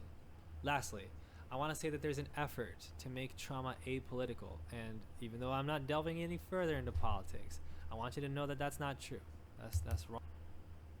I didn't know trauma was political, so if you're gonna bring it up, you do need to explain that point, because I don't think anybody, like, okay, I can kind of see the political angle, but like, yeah, don't bring this up if you refuse to actually get into it. Yeah. Wrong. Trauma does reveal a lot about politics because it deals with politics. Political, like, political, bills, laws, things like that can play into somebody's life, yes, obviously, but like, I don't know. I don't know, dude. Like, again, politics, like, that's like saying politics, is everywhere in our lives, which is true. Politics affects the health of you and your family. Yes. It affects the health of the community around you. And that lack of health, that lack of resources, leads to people hurting other people. Watching a video like this might be helpful. Yes, but like, I don't know. Like, violence is, politics is kind of like everywhere. I don't know. Violence is its own thing and causes trauma, for people who actually experience it directly. But yeah. Because there are shared experiences that can be made possible when you participate in some level of representation, when you consume content. There are great things that have happened to me from consuming content. But in order for those things, you're better off actually talking to people. I think that's what I would say here. Like, don't just sit there and think like you can just completely be okay if you watch shit that helps you connect with other people. Go out as much as you can and connect with other people. Like, part of the reason my own job search was fucking difficult was because I wanted to live somewhere where I didn't have to drive, where I could meet up with people easily, so yeah, like, actually do that, and don't I don't know, don't just sit, in your room and watching TikToks or videos that you think will help you connect with other people all day. to have a great impact on me, I had to take them and deal with them outside of consuming the content. I had to have moments alone with them. I had to have conversations about them. I had to connect with people in my lives about them. And so I hope whenever you watch a video of mine or by other amazing YouTubers like FD Signifier and Jesse Gender. It's ironic that he just named two people. I mean, one person who tries to like what would you call it? I don't know. One person who tries to like make the black experience into like, this is what it is. Like, there aren't like tons of different, black people living tons of different experiences. One person who tries to like generalize the black experience, and one person who like basically participated in a bunch of dumb Twitter culture war things, like sided with like people saying like, oh, say her name, the hashtag can only be used for Breonna Taylor, no, you can't, Elliot, what was her name? Not Elliot. I'm sorry, I don't remember her name, but a trans woman was shot, killed, and in the UK, and people were using the say her name hashtag because, like, I think the police were misgendering her. But people like Jesse Gender spoke up against that, even though the say her name hashtag was originally used for an Indigenous Canadian woman who was killed by cops. So yeah, Jesse Gender, and also Jesse Gender has drama because like it was revealed recently that she threw her cat, and she tried to call that what was it, like male aggression basically that she had before she transitioned. Look it up. it's, yeah, these are not the best people to like be recommending. I don't don't take his advice, dude. Like it kind of shows where he kind of is. Well, I'll take that back a little bit. Maybe he doesn't know about this shit.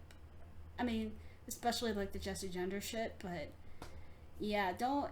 If someone's trying to tell you that the experience of a whole race of people, if someone tries to sell you like what that is like, oh, just watch my videos and you will understand, run.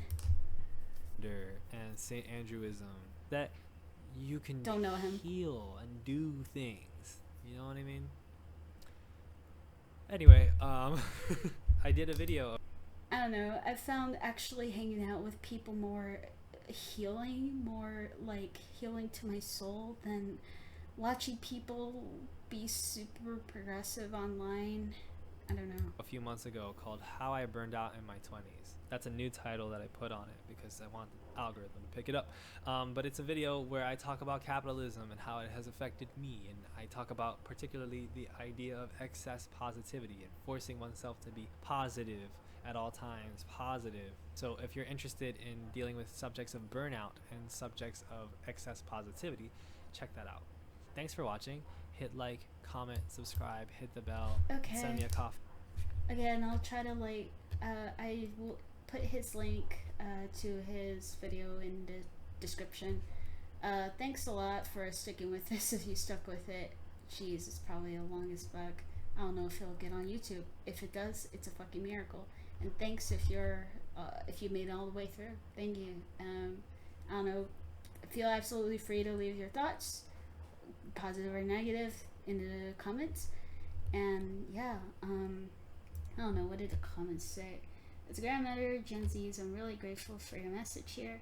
I'm so tired of people my age seeming to forget what it's like to grow up and refuse to acknowledge the wreckage we've left behind. I mean, I'm thankful that there are people like her who can acknowledge that Gen Z did, like boomers and Gen X did kind of leave a lot of wreckage and don't seem to understand why millennials and Gen Z are struggling in this world. But yeah, she says, for what it's worth, you can find references to this generation of soft and doesn't want to work, dating back to, yeah, the 1800s. Even Socrates was like talking about how, you know, the later generations lack respect and all that, you know. You know, she's saying like people will say that about your kids. It's never been true though. Yeah. Another person says, lack of empathy people have for younger generations scares me, frankly. I mean, yeah, like, they are very distant, and to me it's just sad, not really scary. They say, no one should be shamed for feeling the way they do. True. Let's see, there's a lot of comments, but I'm trying to read fast. Boomer, but my child is fine. Gen Z kid, I want to die. True. Another person says, I hate how trauma is basically compared and belittled by all generations. Like, no one said you weren't a victim as well, Mama.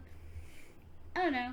Like, again, like, don't call everything a trauma. Like, some things are just stress, and just recognize you live in a shitty world, and recognizing that it's the shitty world and not just, like, trauma you face helps you, like, actually want to change the world rather than just like succumbing to the world. Perspective helps. Someone says, I think the pandemic was really tough for a lot of kids in Gen Z. More like kids in Gen Alpha. They're the ones who lost more of their actual crucial social years, like social development years. Says people don't seem to understand that. Years of social solitude and fear of infection on teenagers and children. Everyone was fearing infection. Like, and elderly, the boomers were the ones, and the silent generation, the lost generation, were the ones more likely to actually die from this. So unless you were immune compromised, there wasn't a, you know, too big of a fear, except for long COVID. So this is a bit. Okay, someone shared like their traumatic experiences, and they say, and many of my friends went through similar, yet when I search for Gen Z, it all comes back as something negative. Gen Z can't answer simple questions. I mean, don't, if you know that, you can answer simple questions or you're not soft, don't fucking let people say Gen Z is blank. Don't project that on yourself, Like, that is a skill you gotta learn. Okay. Someone says, didn't the Starbucks barista say he was also a student? People who criticize him for saying 8-hour shift is too much forgot that he's basically doing two full-time jobs. Yeah, that does suck. Someone says every generation is traumatized, and none of it is really taken seriously. Okay, so yeah, somebody gets it, and yeah, like people aren't really taking the traumas of like the outer world and capitalism seriously. True. But millennials and Gen Z are actually sort of gaining the real understanding necessary to confront it. Hopefully we do. So it says trauma is not a diagnosis. Trauma is when your body, mind, or emotional state endures significant stress. And like they agree with that. There's also CPTSD, they say, which is complex post-traumatic stress disorder, which is something that's a lot of smaller instances of stress that regularly happen. Yeah, like if certain stress is regularly happening, then it. I would say if like you're in like a regular traumatic situation, like if something traumatizing is happening on the regular, like yeah. Anyway, so there's a lot of people need to realize that just because someone has it worse than you does not make your problems invalid. That is something I totally believe. But I also believe that it's important to actually, that's the last comment I'm gonna read. Like, here's the thing, like, like some people have it worse than others. That's just a fact. If you, and it doesn't make your problems invalid. But I think a lot of people will refuse to even let people say that they had to deal with more shit than other people.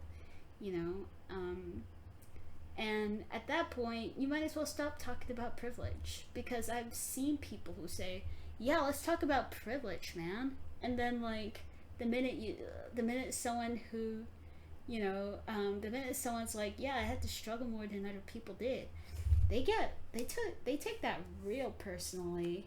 That's why I really don't like when people are like, oh, don't play the oppression Olympics. In most cases it's like some people just had it worse than other people.